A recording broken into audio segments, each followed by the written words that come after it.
if you're thinking about coming to the United States, don't come here. And I have 5 very good reasons why, if you're thinking about coming to the United States, you should reconsider. Our government is insane, and they're trying to end Medicaid. Medicaid pays my daughter to take care of me because I am 100% disabled. So, because of all the chaos in our government, I have quit going to my specialists, including my heart doctor. Not advised. Second, without Medicaid, I don't know how in the world we will afford the 7 medications that I'm on that are keeping me alive. And I don't know how we will continue to pay the rent with runaway inflation. Inflation is horrible here. Housing is incredibly expensive. Food prices are going up, and there are likely to be shortages on the shelves very soon if they're not already. Tariffs are so crazy. Inflation is insane. The prices of housing are unaffordable, even in rural areas where we are. Food prices are going up, and there are likely to be shortages of everything because the major retailers that we buy our food from can't keep stuff on the shelves.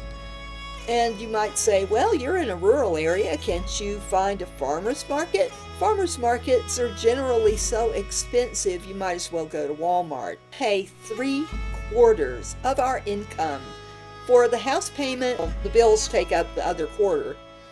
So trying to find some place to live is just so prohibitively expensive. You really have to be wealthy. And that's 1% of the people in the United States are wealthy. The rest of us are on the bottom. There is no middle class. We are just trying to make ends meet. Our house is in Trion, Georgia, in northwest Georgia. We get tornado warnings pretty much from March through September, and we were just in the hall a few nights ago with a tornado warning. We also have wildfires here in Georgia. The United States has pretty much every natural disaster known to man and then some, including a supervolcano site at Yellowstone National Park, which has great risk for the entire eastern seaboard, but Yellowstone National Park borders Missouri, Wyoming, and Idaho. So that's saying something. It's in the middle of the country, but yet if that goes, about 1/3 of the country is going to be at risk. Working for a U.S. company is really hard.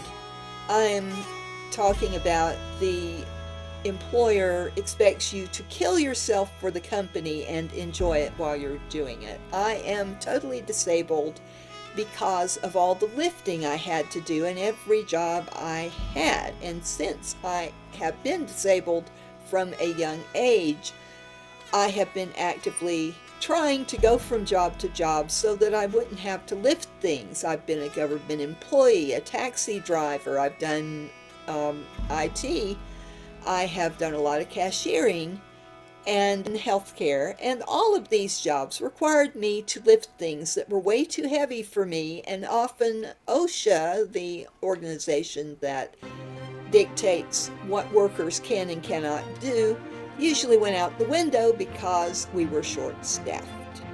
And then there's the bigotry. If you are a person of color, member of the LGBTQ community, or if you're disabled like me and maybe elderly like me, you are at risk.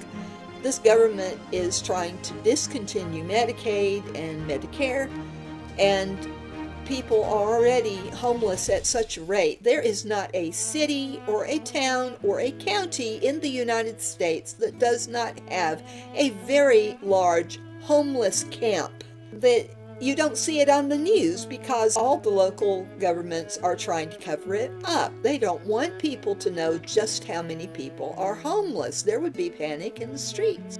So I really encourage you, don't come here. There's just too much meanness going on. You may be okay coming into the airport because there is no provision for seeing border controls when you come through. But when you leave, you will see Border Patrol, and they have not been treating people very well at all. I wish you good luck, and I hope you find a place that fits you, and I really hope you do not choose the United States.